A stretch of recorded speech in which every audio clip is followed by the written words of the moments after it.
So tayo ay nasa part 5 na ng aking episode. May kaugnayan sa napakagandang at napakapayapa na mundo o Earth malapit na. So part 5 na tayo. Ang pinakabasihan natin ng ating talakayan yung nasa Apocalypse 21:4 and 5. Doon sa binasang teksto, sinabi ron, papahirin niya ang luha sa bawat mata, mawawala na ang kamatayan, pagdadalamhati at pag-iyak. Doon ako sa pag-iyak nagdiriin So isa sa mga bagay na nagdulot ng siphayo, kalungkutan at minsan pa nga ay pag-iyak ay yung uri ng pamamahala, isang pamahalaan o sa gobyerno. May mga tao na talagang nasisiphayo kasi iba't ibang uri ng gobyerno yan. At alam ko yung paksang ito, sensitibo. Siyempre gobyerno no? So, may mga taong nahihirapan dahil sa iba't ibang uri ng gobyerno na namamahala sa bawat mamamayan.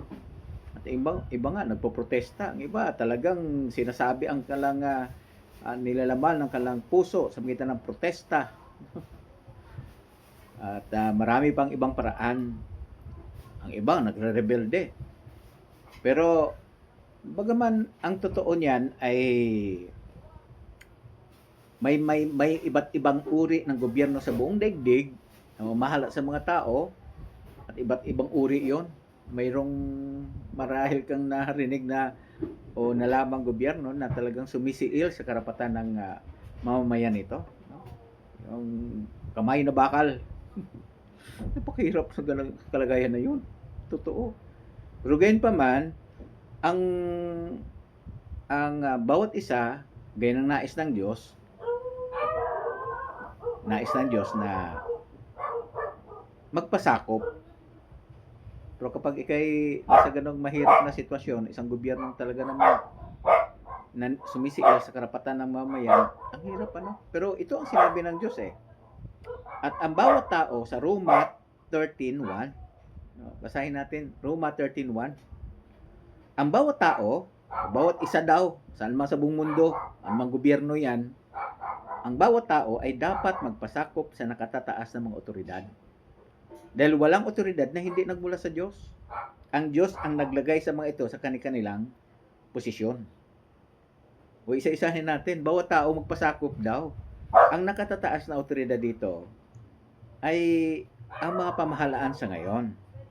Sabi diyan, ang Diyos ang naglagay ng mga ito sa kanilang posisyon. Ibig sabihin, ang Diyos ang nagpapahintulot na magkaroon ng ganyang gobyerno. O isipin nyo, kung walang gobyerno, at talaga napakahirap nun. Baka natutulog ka sa bahay mo, pasukin ka ng mga taong masasama ang loob, at walang gobyerno, chaos yon. Ang gulo noon, no? Tiyak na maraming labanan, patayan pa nga. Kaya, inilagay ng Diyos sa kanilang posisyon, pinahintulutan niya na mag-umiral ang mga gobyernong ito. Pinahintulutan ng Diyos. So, yun ang ibig sabihin nito. Kaya magpasakop ang bawat isa. Sa 2, kaya ang sino mang kumakalaban sa otoridad ay kumakalaban sa otoridad na sa kaayusan ng Diyos. At ang mga kumakalaban dito ay magdadala ng hatol sa sarili nila. So sa ipinakikitang teksto, hinihimok ang mga may takot sa Diyos, yung naglilingkod sa Diyos, na huwag kalabanin ang otoridad. Gaya na sinabi ko, napakahirap yung sitwasyon. Lalo na kung sinisiil na ang karapatan, lalo na kung hindi nagmaganda ang ginagawa sa kanila ng gobyerno, no? Maraming ganyan mga tao sa iba't ibang dako ng daigdig, no? Iba't iba kasing uri ng gobyerno yan May demokrasya, may totalitarianismo, mayroon ding marami, autokrasya, no? Mayroong kamay bakal, no? Gaya ng nabalitaan natin na sinisiil ang kanilang karapatan pantao. Yan ang kanilang pinoprotesta. So ang punto, sinabi ng Biblia, huwag kalabanin Ibig sabihin, magpasakop. Ano, hamon talaga. No?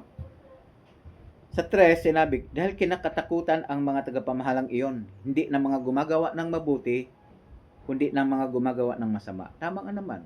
Kapag may masamang tao, andyan ang mga pulis o ang otoridad, at fail safe ka kahit papaano. No? Yan. Kaya kung ayaw mong matakot sa otoridad, patuloy kang gumawa ng mabuti at purihin ka nito. Yan. So, ipinakikita dito na pinahintulutan ng Diyos yung gobyerno na mamahala. Paano kung kaya ang mga may takot sa Diyos, may naglilingkod sa Diyos, hinihimok na magpasakop. Kailangan ng buwis, dapat kang magbayad ng buwis. No? Magbigay dangal, no? Gumalang, bagaman napakahirap kuminsan, pero isipin na lang na ito ang sinabi ng Diyos. Paano kung mayroong batas o pinatupad ng gobyerno na salungat sa batas ng Diyos?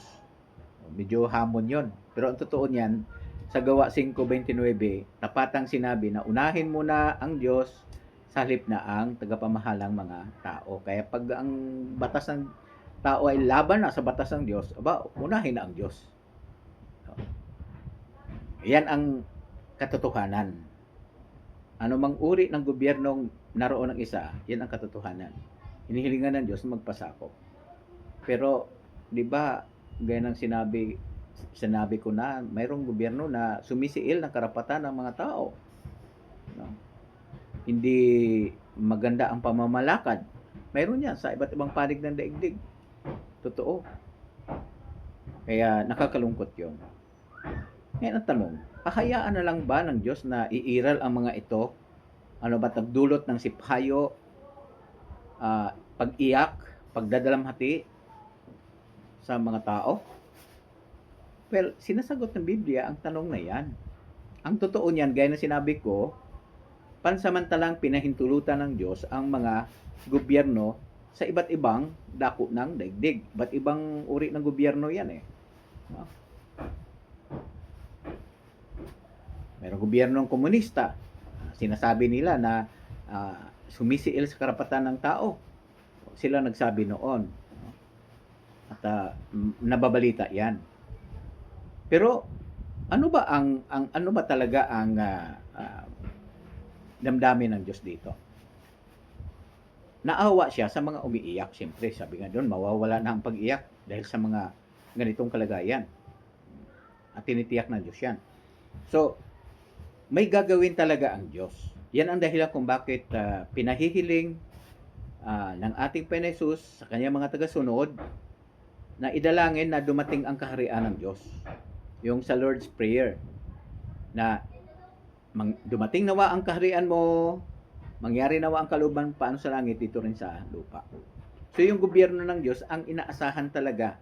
Kaya yung mga tao hinihilingan magpasakop, anumang uri ng gobyerno yung magpasakop ka, magbigay ng buwis, gumalang, no? Kung ano man ang kanilang pagtrato sa kanilang nasasakupan, mananagot sila sa Diyos. At ito yung kaharian o gobyerno ng Diyos, yung ating hinihiling dumating nawa ang kaharian o gobyerno mo, gobyerno ng Diyos, at si Jesus ang mahari noon, no? Siya ang mamamahala. Ngayon, ano ang gagawin sa hinaharap para lubos-lubusan na masolve na ang lahat ng ito? Kasi iba't ibang uri ng gobyerno nagdulot ng pigati, no? Pagkasiphayo at pag-iyak pa nga ng mga tao. Mayroon ka nabalitaan na talaga namang hirap ang buhay nila sa ilalim ng ganong uri ng gobyerno ng tao. Ngayon ganito ang sinabi ng Biblia. Kapag dumating yung kaharian na yun na hinihiling natin, ito ang inihula na gagawin. Nagpapakita dito na ayaw talaga ng Diyos na manatili ang ganong sitwasyon. Sa Daniel 2:44, Daniel chapter 2 verse 44. Ito'y hula na gagawin ng Mesyas o hari na itinalaga ng Diyos, si Jesus. No? Siya ang hari na itinalaga. Okay. So ano ang gagawin ng kaharian ng kapag dumating na yon? Dumating nawa ang kaharian mo. Pag dumating yon, si Jesus kasama ang kanyang mga anghel, laksa-laksa mga anghel, anong kanang gagawin? Ganito ang hula ni Propeta Daniel sa Daniel 2:44. So hindi pala hayaan lang ng Diyos na magpakailanman ganyan na lang ang kalagayan. Na mayroong kawalang katarungan, pag-iyak, pagkasipayo ng mga tao sa ilalim ng mga iba't ibang uri ng pamahalaan na sumisiil sa karapatan ng mga tao. Ngayon, ganito ang sinabi sa Daniel 2:44. Sa panahon ng mga haring iyon, ang Diyos ng langit ay magtatatag ng isang kaharian na hindi mawawasak kailanman. At ang kaharian ito ay hindi ibibigay sa ibang bayan. Dudurugin ito at wawakasan ang lahat ng kaharian ito o kahariang iyon, at ito lang ang mananatili magpakailanman. Dito ano ipinakikita nito?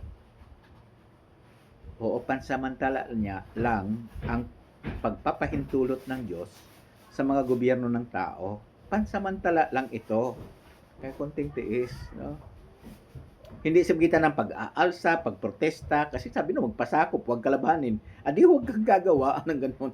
Bagkus, sundin ang mga batas nito, no? Hindi naman laban sa Diyos, sumunod ka sa batas. Kailangan ng buwis, kahit mahal ang buwis, bayaran mo. Kasi yan ay sabi ng Diyos, ay hinihiling ng Diyos sa atin lang pagpapasakop. Huwag kalabanin. Huwag magprotesta. No? Pabaya sa Diyos. Dito sa ating binasa, sabi diyan, sa panahon ng mga haring iyon, ng mga namumunong iyon, yun, ang Diyos ng langit ay magtatagdag ng isang kaharian o isang gobyerno na hindi mawawasak kailanman. Ito ang gusto natin. Walang matatag ito. Hindi mawawasak at ang kahariang ito ay hindi ibibigay sa ibang bayan. Dudurugin ito, wawakasan ang lahat ng kahariang iyon. Lahat ng gobyerno sa lupa, alisin. Para sa gayon, isa na lang ang gobyerno na mamahala sa buong lupa. At ang hari nito, o ang tagapamahalang ito, ay ang ating Panginoon Yesus. Kaya ano sinabi niya tinanong siya ni Pilato, di ba? Sinabi niya, ikaw ba'y hari? Sabi ni Pilato. Sabi ni Jesus, sa Juan 18:36, sabi niya, ang kaharian ko ay hindi mula rito. O hari naman talaga siya. So, si Jesus ang itinalagang hari. At ang kahariang iyon, ang gobyernong iyon, mananatili magpakailanman. O isipin mo lang yan. Sa buong daigdig, iisang gobyerno na lang, yan nasa isip ng Diyos. Kaya pansamantala, sabi niya, maging mapagpasakop, huwag kalabanin. No? Kaya yan ang sinabi ng Diyos. Dahil darating ang panahon, alisin niya ang lahat ng mga gobyerno sa lupa. Palitan niya ito ng gobyerno ng Diyos na ang itinalaga niyang hari ay si Hesus Kristo. So, neutral ang mga lingkod ng Diyos, may kaugnayan sa gobyerno o pamahalaan ng tao. Hindi sila nakikisali sa anumang labanan o kalabanin ito, protesta, hindi, nagpapasako habang hinihintay yung kaharian ng Diyos na dumating dito sa lupa. Mangyari nawa ang kalooban mo paano sa langit, dito rin sa lupa. Ano bang kalooban ng Diyos sa langit? Diba? Ayaw niya may rebelde doon. Kaya binagsak na si Satanas dito sa lupa eh. Ayon sa Apokalipsis 12, 9 at 10. O, nandito na sa lupa si Satanas at ang kanyang mga demonyo. Binagsak, nilinis doon. Kaya na, pagtapos linis doon, linilisin din ang lupa ng lahat ng mga tagapamahala. Pati si Satanas, alisin din siyempre pa. Nagdudulot ng pinsala sa mga tao. So, lahat ng gobyerno ng tao aalisin at tinitiyak yan ng Diyos. So, nasolve yung problema na ang pag-iyak dala ng paniniil, di makatarungan, na uri ng pamamahala, sumisiil ng karapatan, at pamamahala ng mga tao. Sa iba't ibang dako ng daigdig yan, at magkakaroon lamang ng iisang gobyerno. Ito yung gobyerno ng Diyos, yung kaharian ng Diyos, na si Jesus ang tagapamahala. Pansamantala, tayo ay kailangan magpasakop, huwag kalabanin, o sumunod sa mga batas, hanggat ito ay hindi naman kumakalaban sa batas ng Diyos. Pero kapag kumalaban na, sundin muna namin ang Diyos bago ang tagapamahala na tao, gawa 5:29 yan. So maraming salamat muli. So nakita na natin may solusyon pala. May solusyon, ang problema may kaugnayan sa pamamahala ng tao. So tiis-tiis, darating panahon, ayusin ng Diyos ang lahat ng bagay. Muli, maraming salamat sa inyong pakikinig at panonood. At pinahalagan din ang inyong pagsuporta. Nung nakaraan, mahigit 1,000 na ang nanood. Kaya maraming salamat sa inyo. Muli, magandang araw sa inyong lahat.